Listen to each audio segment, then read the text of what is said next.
Hey, what's up guys? Welcome to the What a Deck profile for the Saturn B.S deck.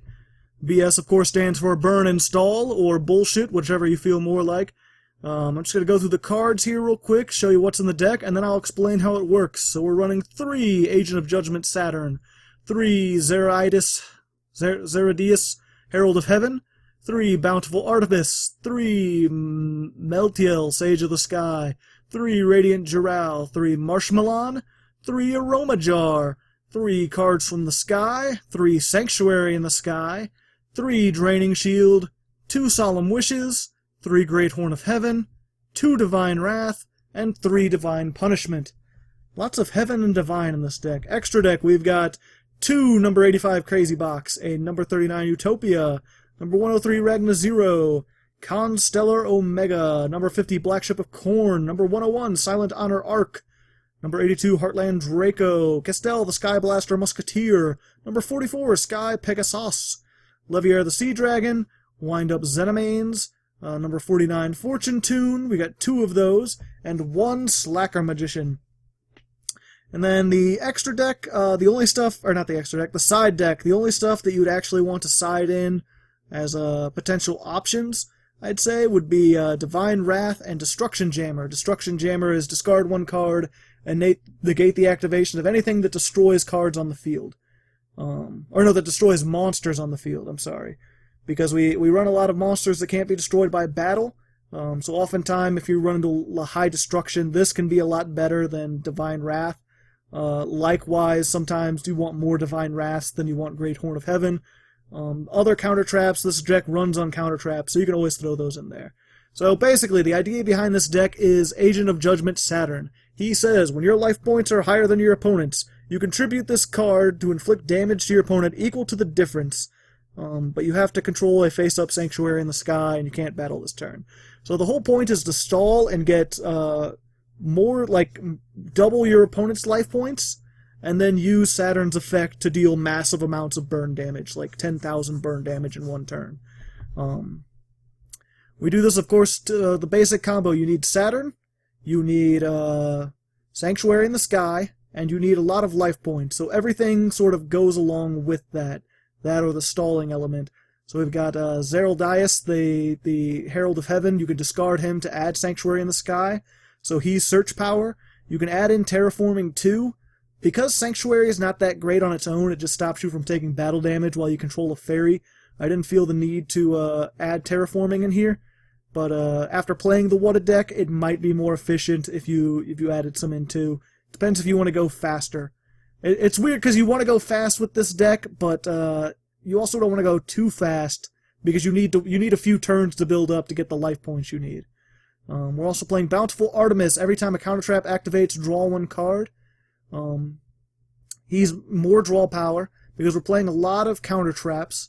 Mostly because of these 2 guys. This one is every time a counter trap is activated, gain 1,000 life points, which you want life points, so that fits in. And if Sanctuary in the Sky is on the field, you can destroy 1 card your opponent controls. So if you have him and Sanctuary in the Sky and any of these, you're gaining life points, you're destroying cards, and you've got another fairy monster that can take a hit. It all works together. Radiant Jewels, while Sanctuary of the Sky is on the field, if this card is sent to the graveyard by anything other than battle, you gain 1,000 life points. So you can Ixie summon him. I usually discard him for Divine Wrath or Destruction Jammer. Alternatively, if you manage to Ixie summon him with any of your other level 4s, sending him to the graveyard that way gains you 1,000.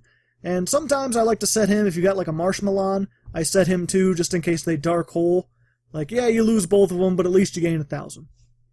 Marshmalon obviously can't be destroyed by battle, and your opponent takes 1,000 damage, so that makes it easier to get double their life points. Aroma Jar, same, can't be destroyed by battle, and during each player's end phase, you'll gain 500. So once he's on the field, if you can protect him, your life points are just going to rapidly going up. As for spells, we got Cards from the Sky. That's remove from play 1 light fairy type monster from your hand. Draw 2 cards. You can't special summon or conduct your battle phase. We don't special summon or conduct our battle phase, and we play mostly light fairies. Everything in here is a light fairy except for Aroma Jar, so that works off perfectly. As for traps, we've got 3 Draining Shield, just because it can get you 2,000 to 3,000 life points, and it can protect you for a turn. Especially, sometimes you need to flip your Aroma Jar yourself, because it only can't be destroyed by battle if it was flip summoned. If you special summon it or normal summon it, it's not going to be... So yeah, sometimes they won't attack into it, you have to flip it yourself, and then you use Draining Shield to get the loss off. If you did remove anything from the deck, it might be this, because it's not consistent, it's dependent on your opponent, but I just really like the card. It doesn't see much play. Solemn Wishes, every time you draw a card or cards, gain 500. Of course, you can just put this down, and every turn you'll gain another 500 in addition to Aroma Jar, so that's more than 1,000 each turn, because he's during either player's end phase.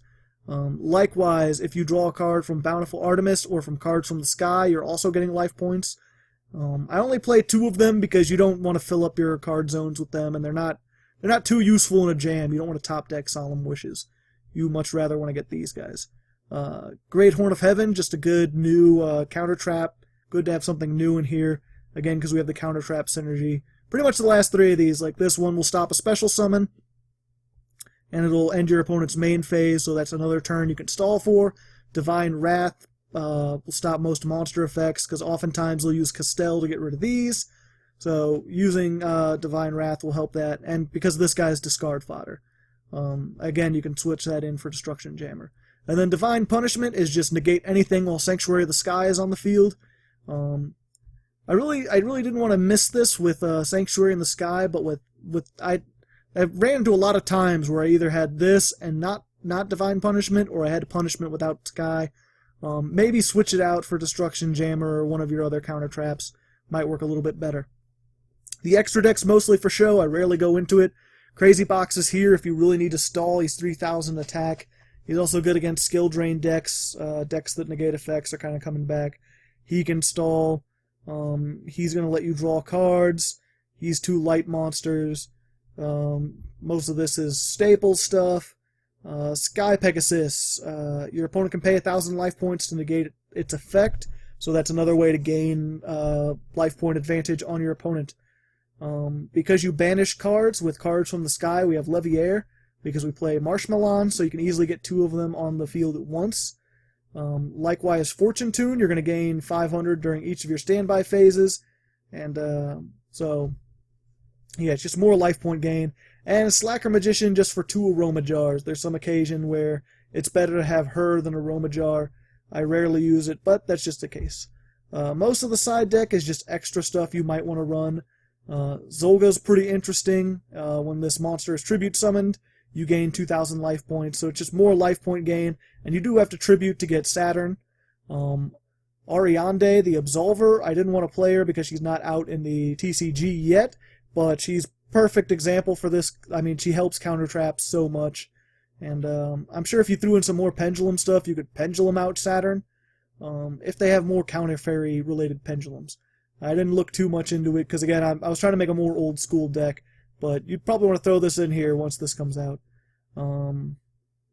Neo-Spacian Air Hummingbird can be another good, like, gain 2,500 life points, but again, it was too dependent on my opponent. Oftentimes they play out their entire hand, and then he would be useless. So, and he's not a light fairy, so I didn't run him. Originally I had 3 Crazy Box in here, I just took it out. Ancient Leaf, if you have 9,000 life points or more, you can pay 2,000 to draw 2 cards. This is interesting draw power, especially since you can often get up to like 20,000 life points in this deck. But I'm not sure it's worth the price of having to pay 2,000, because you want to have more life points most of the time. And again, if you top deck it, it's useless if you're not getting it. Terraforming I already explained. Side effects, this is an interesting card.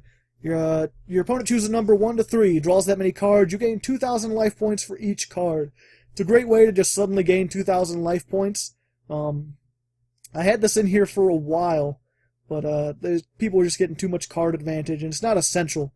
But I had quite a few duels before where I would play this and they'd pick 3, and it would give me just enough life points to OTK with Saturn. Or not OTK, but kill with Saturn, so it works out. Another Solemn Wishes if you want. Oasis of Dragon Souls is pretty decent, because then you can use it, you can discard your Saturns with your Divine Wrath or your Destruction Jammer and not have to worry as much. You can revive them. Alternatively, there's another version of this where you sort of mill more that has a Light Sworn you could make with it. And then you can just use these and like call the Haunted to bring Saturn back over and over and keep using her effect. That's another alternative, because it's not once per turn. You can just do it, bring her back, do it again. Aegis of Gaia, another like gain 3,000 life points. If it's removed from the field, take 3,000 damage. If you really just need that extra boost of 3,000, if you're making a more quick OTK-centric deck of this, you might want to throw that in, but I wanted to stall. And then the rest were, my original version of this deck didn't have, I didn't run Sanctuary of the Sky. It was just a heal deck. It was just like, can I stall out my opponent while gaining the most cards? And it actually didn't do too bad, but the duels were like an hour long, and I didn't want to do that. But if you want to do that, basically run Soul Absorption with like Evil Swarm, Thunderbird, and Wind Up Rabbit. Soul Absorption is every time a card is removed from play, increase your life points by 500. So this can remove itself from play every turn. This can remove itself from play every turn. You just keep gaining 1,000. Combine this with like some stall power of these guys. And finally, why I didn't put this in here, Necroface. Well, if you play Necroface while you have Soul Absorption out, that's an instant like 5,000 life points. It's a pity that this has no synergy with like Saturn whatsoever, because this was a great like get 20,000 life points right off the bat, like within the first 3 turns or so, but it just didn't work out. So, you know, there's the deck plus a little extra, a little bonus. Next week I'll have the Christmas deck, which is it's terrible, but it'll be fun. It's fun in a terrible way. You'll see. It'll be weird. Not competitive, but it'll be weird. And then I'll start bringing some competitive decks next week, so you look forward to that. Anyway, there's your What a Deck profile. Till next time, guys. Have good, yeah.